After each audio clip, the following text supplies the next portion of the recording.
Sejam muito bem-vindos ao vídeo mais polêmico da história do canal. E mano, se você caiu aqui de paraquedas, se prepara, porque as chances de você ver o seu jogador preferido aqui nesta lista são relativamente altas. Mas antes de entrar na lista em si, preciso dar alguns esclarecimentos sobre como o vídeo será realizado. Primeiramente, para você entender o que eu falarei aqui hoje, você precisa ter a definição de superestimado bem definida na sua mente, pois como eu percebo que cada um vê um significado diferente nessa palavra, senti a necessidade de dar uma definição apropriada para ela.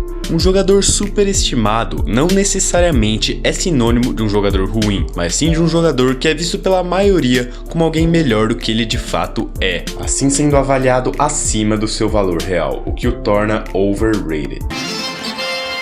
Uma dica rápida aqui que eu vejo que muita gente acaba errando é no uso dessa palavra overrated em inglês, que como vocês devem saber, quer dizer superestimado. O problema é que muitas vezes as pessoas acabam pronunciando overrated, o que acaba tendo um sentido completamente diferente, pois parece que você está usando a palavra hated, que nessa frase significaria super odiado. Um bom exemplo de um jogador overrated seria o J.R. Smith, por exemplo, que é odiado além da conta por causa daquele erro nas finais. Agora, jogadores overrated, ou seja, superestimados, são esses que vou lhes mostrar agora.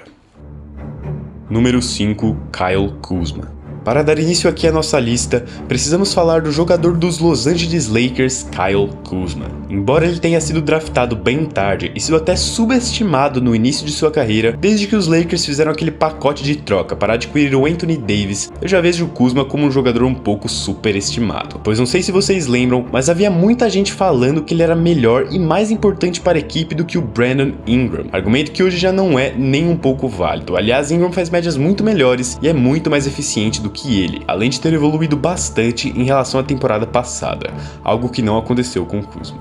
De fato, Kuzma piorou em relação à temporada passada, e a princípio isso pode parecer devido ao seu papel menos importante aí na equipe, porém quando vamos analisá-lo mais profundamente, conseguimos encontrar motivos maiores. Em termos de aproveitamento, Kuzma piorou em literalmente todos os quesitos, e isso não é um bom sinal, principalmente para um jogador como ele, que tem como principal característica a capacidade de pontuar e aliviar a carga aí do LeBron e do Anthony Davis. Para que ele servisse bem nessa função de pontuador, seria necessário um bom e consistente volume de arremessos, porém no caso de Kuzma, ele é muito ineficiente para providenciar isso com qualidade, já que apesar de ser confiante no chute de 3 pontos, ele mata menos de 30% dessas bolas, o que o coloca entre os piores da liga nesse quesito. Sem falar que em outros aspectos do jogo, ele não passa de mediano, pois não tem muita visão de jogo, não pega tantos rebotes e nem vai tão bem na defesa. Isso para mim é o principal problema dele, o fato dele ter somente um foco em quadra, que é pontuar, e mesmo assim não fazer isso tão bem.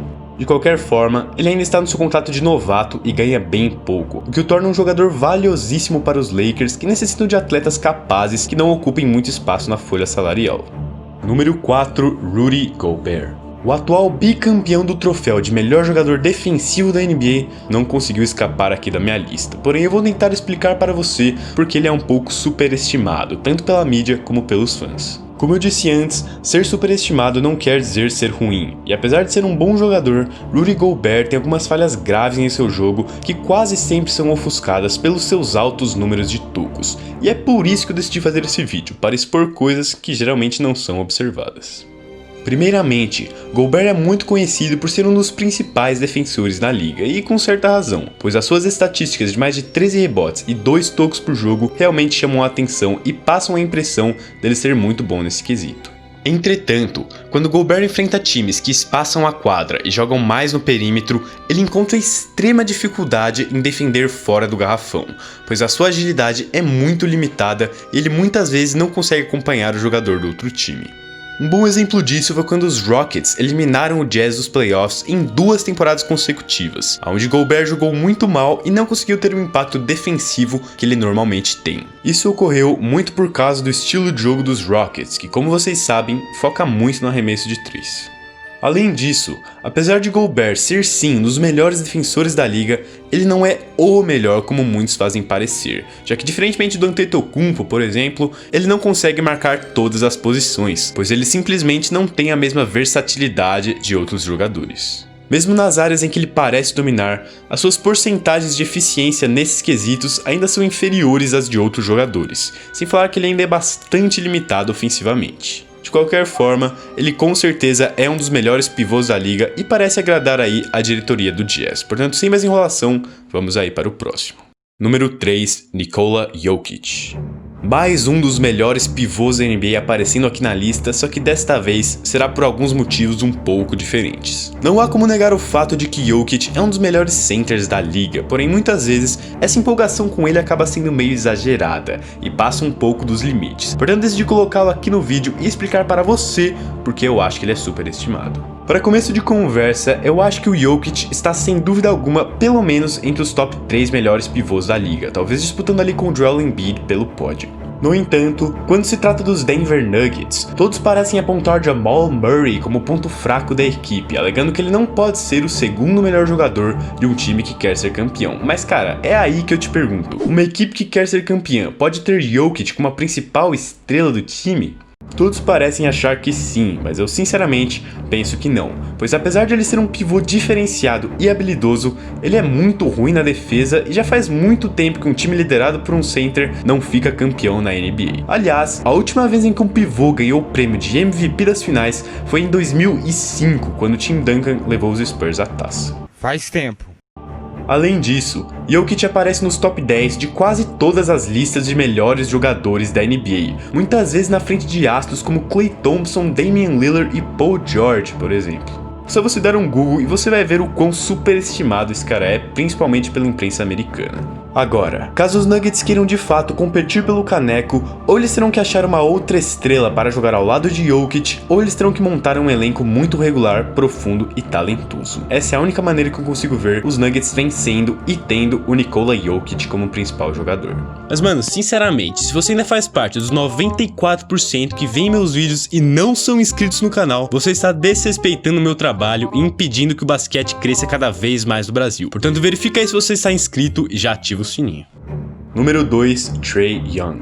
Essa eu tenho certeza que vai ofender muita gente, pois muitos pensam que ele já é um superstar na NBA, e apesar do Trae Young ser um jogador muito bom e com muito potencial, ele ainda não está no patamar em que a maioria o coloca. Enquanto todos parecem vê-lo como digno de titular no All-Star Game e como um dos 3 melhores armadores da NBA, o seu jogo ainda tem muitas falhas gritantes que são ofuscadas pelas suas boas estatísticas, e apesar de fazer quase 30 pontos e 10 assistências por jogo, existem algumas coisas que são dificilmente mostradas nelas. Para começar, Young só consegue ter essas médias porque a equipe de Atlanta o dá liberdade para fazer literalmente o que ele quiser em quadra, seja arremessar do meio da quadra ou simplesmente não voltar para marcar. Isso ocorre porque Young é sem sombra de dúvidas o melhor jogador da equipe e ofensivamente é um dos melhores armadores e chutadores da NBA, o que acaba fazendo os Hawks montarem um time pensando exclusivamente nele. Aliás, o seu índice de uso é de 34%, o que é maior do que o LeBron jamais teve em toda a sua carreira. O problema com isso é que, como vocês devem saber, Trae Young não vem conseguindo liderar o seu time a vitórias, e eu sinceramente não sei se algum dia ele conseguirá vencer sendo a principal estrela de um time. Eu penso isso porque apesar dele ter bons recursos ofensivos, Trae não é muito eficiente nos arremessos, e ainda por cima acaba perdendo a bola quase 5 vezes por partida, o que não é um bom sinal para nenhum jogador, né? Mas o que realmente atrapalha o Trae Young e o impede de chegar no nível mais alto é a sua defesa, que é horrorosa. Eu diria até que Trae Young está entre os 5 piores defensores da liga inteira, e se você assiste a NBA, você também sabe como a defesa dos Hawks é desastrosa. Isso deve-se muito ao Trae Young, que não consegue acompanhar o homem que está marcando e fica perdido principalmente no pick and roll. Isso pode ser um problema de vontade ou até de fôlego, já que todo o ataque dos Hawks passa pelas mãos de Trae Young, que inevitavelmente tem que carregar um time fraco daquele no ataque. De qualquer forma, Trae Young ainda é um dos jovens mais promissores da liga, está em um time muito ruim e mesmo assim está fazendo números consideráveis já em sua segunda temporada na NBA. No entanto, ele ainda não mostrou ser tudo isso para jogar de titular no All-Star Game e eu acho que ainda está um pouco cedo para tratá-lo como um dos astros da NBA. Número 1, Kyrie Irving. Agora para o último e não menos polêmico jogador aqui da nossa lista, temos o Kyrie Irving dos Brooklyn Nets. Conhecido pela maioria como uma peça indispensável para os Cavs de 2016, Kyrie ficou muito conhecido por matar aquela bola em cima do Curry no jogo 7 das finais. E não há nenhuma dúvida de que ele foi um dos, se não o jogador mais importante naquela conquista. Entretanto, devido ao seu extremo sucesso aparecendo relativamente cedo na sua carreira, parece que tudo passou a degringolar para o Irving a partir de então. E ele e seus fãs começaram a achar que Kyrie Irving era uma estrela que não precisava do LeBron e era capaz de ser o principal jogador de um time campeão. Como a história mostrou, Irving não foi bem como líder dos Celtics, e assim como por todo lugar em que ele passou, arrumou briga e confusão com companheiros de time e torcedores. Isso ocorreu e ocorre principalmente por causa do seu ego inflado e da sua falta de companheirismo e liderança. Aliás, ele sempre foi um jogador que pensa mais no próprio umbigo ao invés no bem maior da equipe. Essa falta de poder de liderança também passa muito pelo seu estilo de jogo, pois Irving é um armador pontuador que não funciona tão bem como distribuidor e organizador de jogadas, tanto que seu número de assistências é muito baixo e a sua visão de jogo bastante limitada. O que fez a parceria de Irving e LeBron dar tão certo nos Cavaliers foi que um complementava o outro, pois se você parar para ver, LeBron fazia mais uma função de armador do que o próprio Kyrie, e era ele quem organizava as jogadas e o ataque da equipe, assim dando ao Irving mais possibilidades de jogar no mano a mano do jeito que ele gosta. Além desse defeito de armação, Irving ainda é um jogador bem mais ou menos na defesa, e nos jogos de temporada regular, ele parece meio sem vontade e acaba não marcando ninguém, assim possibilitando o adversário a criar melhores situações no ataque. Sem falar que quando os Nets jogaram sem o Kyrie nessa temporada, eles tiveram um desempenho melhor do que com ele em quadra, vencendo até mais jogos sem ele na equipe, o que mostra o quão individualista ele é, já que a sua presença em quadra não resulta em vitórias. Eu chegaria a dizer até que ele não está mais entre os top 5 armadores da NBA, já que, como eu disse antes, a sua presença não está trazendo vitórias, ele está trazendo problemas internos, problemas de entrosamento, está marcando mal e, consequentemente, ficando cada vez mais distante dos melhores point guards da liga. Esse foi o vídeo, deixa o like se você curtiu, se inscreve no canal, veja meus outros vídeos que estão passando na sua tela e falou!